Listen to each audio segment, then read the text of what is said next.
go to India, my friend. I was studying photography in college. And a friend whom I had met in college went to India in 1970. And he wrote to me and said, "You should come. Photography is very good in India." So at the beginning of 1971, I went to India, to Bombay at that time. And the day after I arrived, my friend from college and I went to a building called Visakha Dec. It's a very tall building on Marine Drive, overlooking the ocean. And we went to the 7th floor, and that's where at that time the devotees had a temple.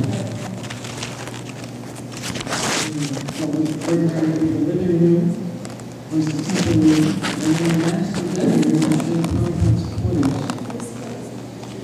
And we were allowed to go into Srila Prabhupada's quarters and see him there.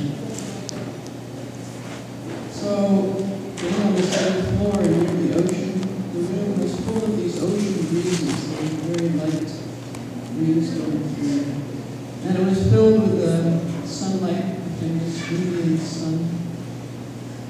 Not too hot because it was just March, February, March. And there was Srila Prabhupada sitting, where Srila Prabhupada was sitting with white bolsters on both sides of him and behind him, and sitting on a cushion covered with a white sheet, very relaxed and very welcoming to us, very gracious. And so my friend introduced me. My friend at that time, his name was John, now his name is Gadadhar. He was my husband. Srila Prabhupada married us. But at that time he was John. And I had with me a book that I had published in America about close-up photography. So John took that book from me and he handed it to Srila Prabhupada and said, "She has done this." So that was quite extraordinary. My feeling was that it wasn't appropriate to show a holy person a technical book about photography. The two didn't go together. But John had a different idea. So there was Prabhupada with this book. And it turned out that Prabhupada was really into books. He examined it very closely, the quality of the cover, the binding, the paper quality, the printing quality. He looked through the pages, observed how it was done. And it was quite something to see his long fingers touching it and to see him absorbing himself in this book. And finally he handed it back, stretching his arm so that we could reach it. And he said, "We do not know much about these things." So at that time, I was an atheist. My mother had been raised in the Anglican Church. And when she was in her 20s, she felt that it was simply ritual with no substance, so she gave up religion. And my father had been raised in the Judaic tradition, very strict. Friday they would turn off the lights at 5 p.m. and they separated their kosher from their non-kosher silverware. Now when he became a young man, he felt it was all ritual with no substance, so he also gave it up. So my parents, even before they married, they had given up religion. And when they had 2 children, my brother and I, they never took us to any temple or church or synagogue, any religious institution of any sort. In fact, from time to time they would say, religion is for those people who can't face the cruel realities of life. Religion is the opiate of the people. So I was very cynical about religion when I met Srila Prabhupada.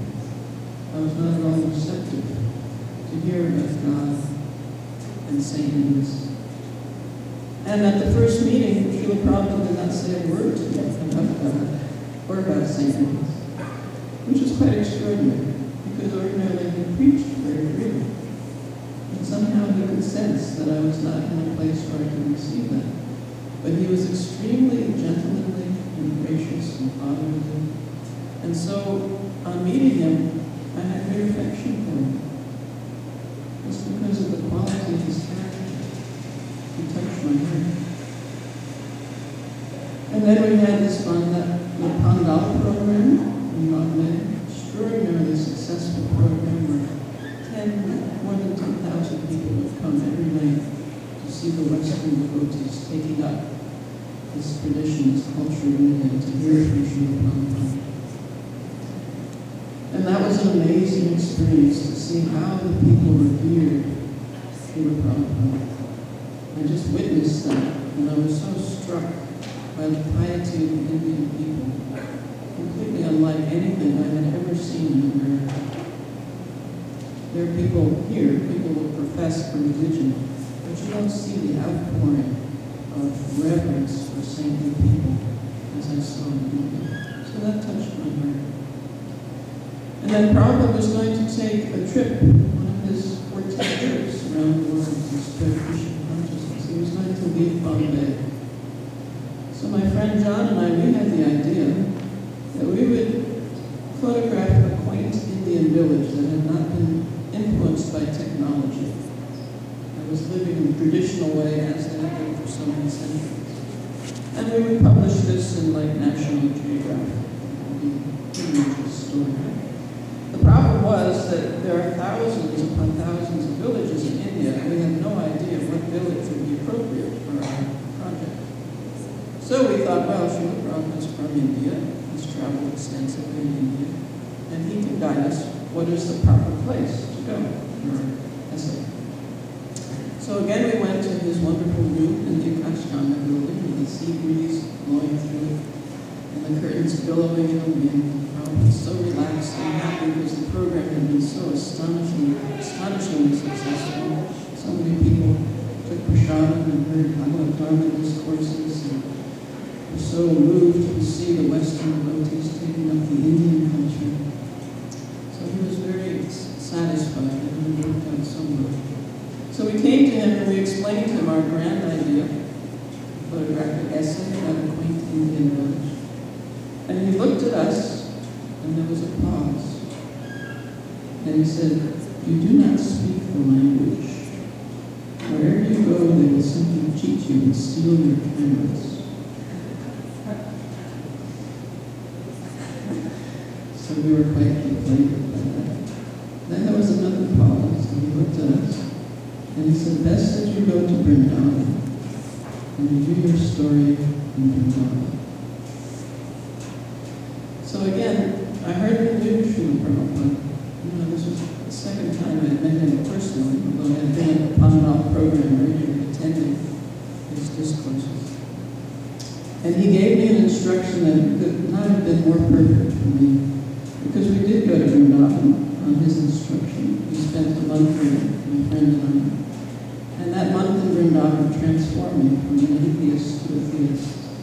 Living amongst the Brijvasis and seeing them, they couldn't speak Hindi, but I could certainly observe their devotion to Krishna and see how they lived, so many of them, in my observation, lived with such satisfaction and integrity and fulfillment that I had never witnessed in the West.